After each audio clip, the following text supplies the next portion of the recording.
country. Thank you. Secretary Duncan, Yeah, sure. you could have given that speech a couple of years ago here in Chicago, and perhaps maybe you did. I've heard you say those things many times. What's different now? What can the federal government do now to change the situation? It's not just about the federal government, it's about what all of us do differently. What's different, and I think this is probably actually heartbreaking, that it takes capturing a death on video to wake the country. Nothing against anyone here, but we were dealing with children being shot every single day. I never saw a crowd like this, ever. So something about seeing something on video seems to wake up this country. And we should use this moment, whether we critique the past, whatever, we should use this moment to go forward together. So this is a fork in the road.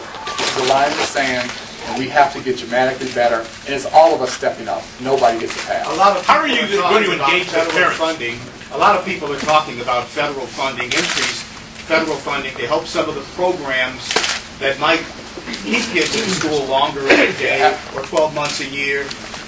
So we need more money, but more money alone, as you know, Charles, is never going to solve this problem. So we need after-school programs, we need Saturday programs. First thing I asked the students today is, what do you want? All the hands went out. One thing they all asked, we want mentors. We want mentors. They're struggling to learn values. They want help. So yes, we want to help do that, but this is not going to be solved by the federal government. It's not going to happen. This will be solved by parents, by community leaders, religious leaders. The breakfast of the mayor this morning, there's just unbelievable leadership in the city. This is a national conversation, and I think Chicago's going to lead this not just where we are today, but where we need to go. I'm really looking at Chicago to help. How are you going to engage the parents so that they find the mentors they're looking for, not on the street but in the home? Well, we have to work with parents, but at the end of the day, we have to save our children. And if we have parents who can help, we want to support them, we want to do what we can. But at the end of the day, we need to save our children, and our children are asking for help. How much is this federal grant that you're giving to Fenger High School? We're going to work it through. It's approximately $500,000, and we want this to help stabilize what's going on in there. There are community groups who say they've been mentoring for years. As you know, there have been parents volunteering, protecting kids on the way to school for years. Secretary Holder as well, or Attorney General Holder as well, if I could add to this. Some of them were down at Fenger today, wondering where you were, why you weren't meeting down in the community. I'll tell you exactly why, because I didn't want to bring all of you to Fenger. I wanted, because I know you guys would follow. And so I talked to the principal. I wanted to meet with the students, and what we don't want is a circus. Those students are in school learning. Met with the students away from all the media, away from all the cameras, had a great heart-to-heart conversation.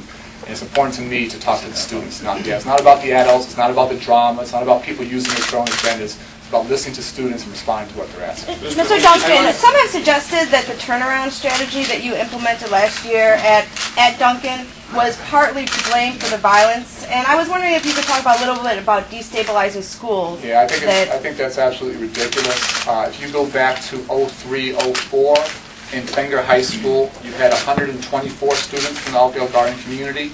You go this year, 08, 09, there are 142 students. There are 18 more students in Fenger today from Alphaville Garden than from 5 years ago. So again, it's easy to sort of point fingers, it's easy to sort of blame stuff. Let's get to the root of the issue. You have great kids from Alphaville, you got great kids from the Fenger community. They're trying to do the right thing. Let's listen to them and let's help them. President Obama was a community organizer in the 80s in the Garden Project, that exact neighborhood where Diane Albert used to live. I'm very surprised that he's not here today, and could you tell me how personally he's involved in this? Well, I think we got Attorney General Holder here, you got me here. The President's talked to both of us very, very directly about this, talked a lot to the First Lady as well. We're absolutely committed to being part of the solution. But the answer is going to come from Chicago. We're going to make peace of the answer. We're here to support the great leadership. Dana? So, Secretary Duncan, or Mayor Daley, what happens tomorrow when everybody goes home? What is the first thing? No one's going home in the sense that leaving this issue on the table. Again, we have all of us, not just the elected officials, but we have community people, the Board of Education, all looking at this completely different. In order to intervene, to go into the homes that are necessary in regards to functional families, we have to be able to protect those children in all types of environments, and that's what you have to look at. And that means having, yes, community people hired in community, knocking on the doors, going into the homes, and making sure that those children are all protected in the home and outside the home. Can I ask Attorney General Holder a question, please? You mentioned that you had some hard conversations today. What surprised you the most about what you heard today from people of Denver?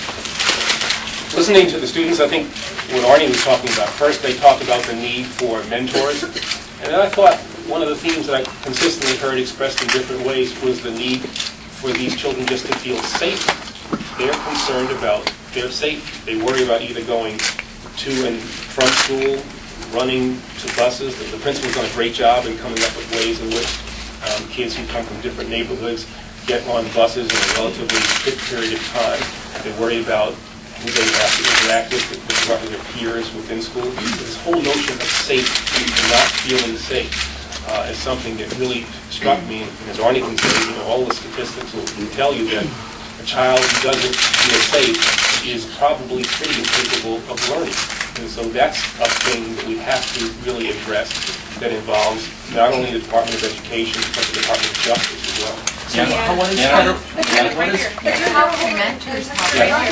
And Secretary Duncan, can you give a few more details now that the meeting's over? I know you were concerned about sort of the circus atmosphere. Where did you meet? How long? How many people were there? That kind of procedure? We met for over an hour with dozens of students, and these are just great students from Bangor, and they were honest. It was an emotional conversation. They were thoughtful. But I just can't tell you how impressed I am by their commitment and what. Were you in the neighborhood? Did you meet in the neighborhood? No, the where we met wasn't important. The point is to have a conversation, and we had a great conversation. Let me just say, these are kids that are overcoming odds that folks in this room have a hard time even comprehending. Child after child talked about, my mother died, my father died, I've been raised by my grandparents, now I'm living some other place. Another young man who's trying unbelievably hard to do the right thing, talked about how his family is part of the problem, how his family is pulling him down. He's doing everything he can to rise above that. You have children living in homeless shelters. You have students who are, before they even get in the school building, have overcoming things that we just find unimaginable.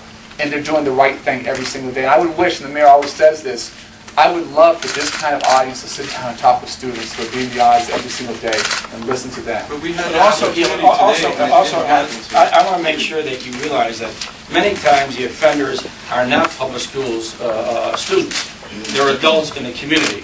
And you have to remember that. Let's not mix every student that they're the offenders and they're the real problem. And many a times it's adults in the community, the gangbangs and dope dealers that are preying off of younger people on a daily basis. Mr. Holder, could I there's a school of well-meaning people out there who have argued for years that part of the problem to eliminate the gangs, guns, and drugs is to start decriminalizing some drugs. Where are you at decrim? I mean, I remember Senator Patrick Moynihan talked about defining deviancy down. That's not the solution. I can eradicate crime tomorrow by defining everything as not a crime. That's not the answer. The answer is to deal with the laws as we find them, to deal with the values that we've always had, and come up with ways in which we have our young people and the adults who are responsible for them live up to the things that have made this nation great, and I think can continue to make this nation great.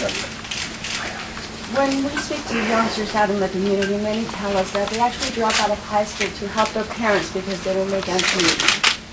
Gangbangers offer them maybe even making $4,000 a month before they graduate from high school, and they pick up other drug problems. So when you don't even consider decriminalizing drugs, you're competing with drug trafficking, which is a multi-billion-dollar business.